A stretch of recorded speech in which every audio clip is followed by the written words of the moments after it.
अस्सलाम वालेकुम दोस्तों। सलीम सिपरा हाज़र है जोक पंजाबी दे नाल। दोस्तों नवीं पीढ़ी नूं अदब नाल ज़बान नाल जुड़न वास्ते मेरी कोशिश होंदी है कि चलो कुछ ना कुछ पुरानियां किताबां जड़ियां है ने या कुछ ना कुछ पुराने लखारी जड़े हैं ने उन्हां दा कुछ ना कुछ तारफ जड़ा है वो हुंदा रहे, ताकि साडी आवन वाली पीढ़ी नूं भी जड़ा है वो चीज़ां उन्हां दे ज़हन च रहन, उन्हां नूं भी अपने जड़ा है ज़बान नाल और अदब नाल वाकफियत रवे। दोस्तों तुहानूं पता है साडा समाज जिहड़ा अजकल खासा टुट भज दा शिकार है, और जिहड़ी मेरी ज़ाती राय और उस दे विच इख्तलाफ भी हो सकदा लोगां नूं कि साडे समाज च जदों दियां दो चीज़ां जिहड़ियां ने ना वो गुम होईयां ने ना, और उस वजह तो साडा समाज जिहड़ा है वो ज़वाल दा शिकार है और मुआशरती जिहड़ा इन्हतात है वो अपने अरूज दी है। वो दो चीज़ां की ने, एक तो चीज़ है लिटरेचर जिहड़ा है, अदब जिहड़ा है उस नाल लोगां दी अदम दिलचस्पी, बच्चों का उस नाल नवीं पीढ़ी का रुझान ना होना, मुतालिया की आदत जिहड़ी है वो कम हो जाना, किताबां का ना पढ़ना। और दूसरी जिहड़ी वजह है वो खेडां तो दूरी है, स्पोर्ट्स जिहड़ियां ने उन्हां दा जिहड़ा है कम होना भी जिहड़ा है वो भी नौजवान पीढ़ी जिहड़ी है, नवीं पीढ़ी जिहड़ी उन्होंने बुराइयां वाल लैके जा रहा। ठीक है, तो हर बंदे अपने अपने हिस्से का किरदार अदा करना है। मेरी भी कोशिश होंदी है कि चलो कुछ ना कुछ जो नवीं पीढ़ी तक पहुँचाया जाए। कुछ लोगों ने ज़ाहिर मोबाइल और मीडिया का दौर है, सोशल मीडिया का दौर है, और बच्चे सोशल मीडिया ही वेखते हैं और उसके जरिए ही मैं लोगों तक अपनी चीज़ां जी असी पहुँचा सकते हैं। पिछले कुछ सीरीज़ के वीडियो मैं डॉक्टर शारब अंसारी साहब दी किताबां का जिक्र किया सी। अज जिहड़ा जिक्र करना है बहुत बड़ा नां है माँ बोली का।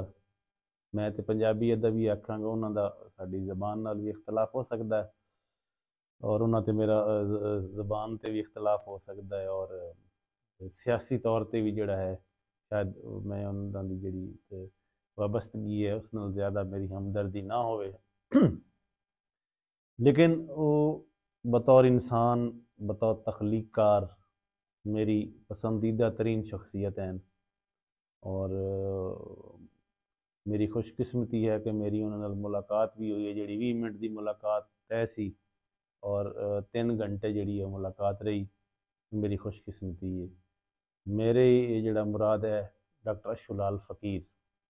डॉक्टर अशुलाल फ़कीर चढ़ते लहंदे पंजाब, चढ़ते पंजाब और पंजाबी अदब नाल वाबस्तगी रखने वाले लोगों वास्ते, या उर्दू अदब नाल या सिंधी अदब नाल वाबस्तगी रखने लोगों वास्ते कोई नवा ना नहीं है। बहुत वड्डी शख्सियत हैं, बहुत वड्डे इंसान हैं और बहुत वड्डे तख्लीककार हैं, शायर हैं। उन्हों का जोड़ा है सब तो कमाल है कि इस दौर जोड़ा समाजी तौर पर मैं गुजारे जिस तरह पहले अर्ज की कि जवाल का दौर है, उस उन्होंने 2 दफ़ा सदारती अवार्ड मिले और उन्होंने लैन तो इनकार कर दिता। और इस दौर जोड़ा है बंदे 5 रुपए नहीं छड़ते। 1 मिलियन का आई थिंक अवार्ड भी सी और 1 मिलियन की अमाउंट भी सी और नाल अवार्ड भी है सी, लेकिन उस शख्स ने इनकार कर दिता। वजह क्यों? उन्हें कहा जी मेरी दरिया मेरा बचाओ, मेरा सिंध बचाओ, मेरा सिंधु दरिया बचाओ, मैं होर तुहाडे तो कुछ नहीं मंगदा। मेरी उन्होंने जी रूहानी लगाव की वजह है कि उन्होंने धरती नाल जुड़त होना। ठीक है जी, उन्होंने फितरत नाल जुड़त होना। उन्होंने सारी शायरी जी है वो फितरत के गिरद घूमती है। फितरत नाल प्यार रहे उनकी शायरी जितनी है। इतना वड्डा आदमी हो के इंतहाई सादा आदमी है।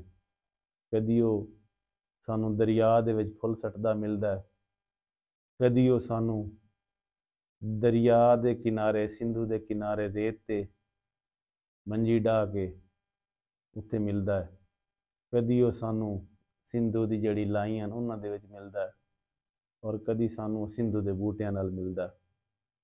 ते मेरी खुशकिस्मती है मेरे को मैनू उन्होंने आप ही ये किताब दान की सी, सिंध सागर नाल हमेशा। और उन्होंने अपने 10 खतां नाल मैनू अनायत हुई ये किताब। और मेरे वो खुशकिस्मती सी कि उन्होंने ना मंसूर मलंगी का एक गीत सी कि तू ओढ़ मैं तेरी ओढ़नी मैं चुन्नी नाल रंगावनी। और मैंने जो पता लगा कि यशू साहब का गीत है मेरे वास्ते बड़ी खुशी की गल सी। होर भी बहुत सारे मंसूर साहब ने उन्होंने गीत गाए ने ते उन्होंने एक बड़ा शेर भी तुहाडे नाल शेयर करने। असल नाम तो उन्होंने डॉक्टर अशरफ शुआ है। मैडिकल के शोबे नाल ताल्लुक उन्होंने MS रिटायर ने। लाल करोड़ करोड़ लाल ईसन उन्होंने आबाई इलाका है जिला लिया दे विच। ते उन्होंने कुछ शेर तुहाडे नाल जिहड़े सांझे करने हैं कि शाम लांदी आवे बेड़ी बेड़ी अंदर, शाम लांदी आवे बेड़ी बेड़ी अंदर, हौले हौले वाला दर्द सांदी आवे। माल वलदे पिछां मन दी मुरली उते, माल वलदे पिछां मन दी मुरली उते, राह घुमदे आवन धूड़ बांधी आवे, हौले हौले वाला दर्द सांदी आवे। अल्लाह बादशाह वो ढोला बादशाह, वहिंदियां दी झोंक आउंदियां दा राह है। बड़ा कमाल गीत है इन्हां दा। मंसूर ने गाया भी है कि अल्लाह बादशाह वो ढोला बादशाह ते वहिंदियां दी झोंक आउंदियां दा राह वो। किताब च भी कुछ तुहाडे नाल सांझा करदे हैं। उम्मीद है तुहानूं पसंद उसी कि साकू ना मीत बना, साकू ना मीत बना वे सांवला, साकू ना मीत बना।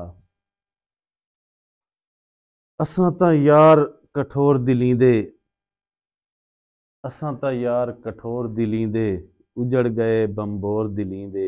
ना कोई सिक ना सा, ना कोई सिक ना सा वे सांवला साकू ना मीत बना।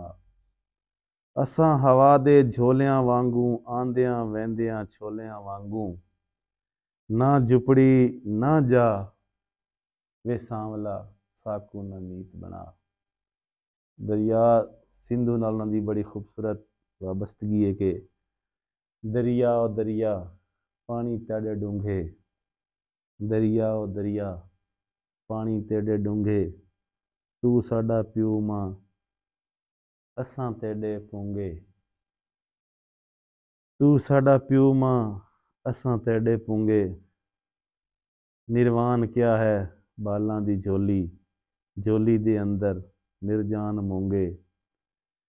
सिपियां दा हासा मोतियां भराए, सिपियां दा हासा मोतियां भराए, मोतियां भरे हिन तेरे तक घूंगे। तू साडा प्यो मां असां तेरे पूंगे, दरिया ओ दरिया पानी तेरे डूंगे।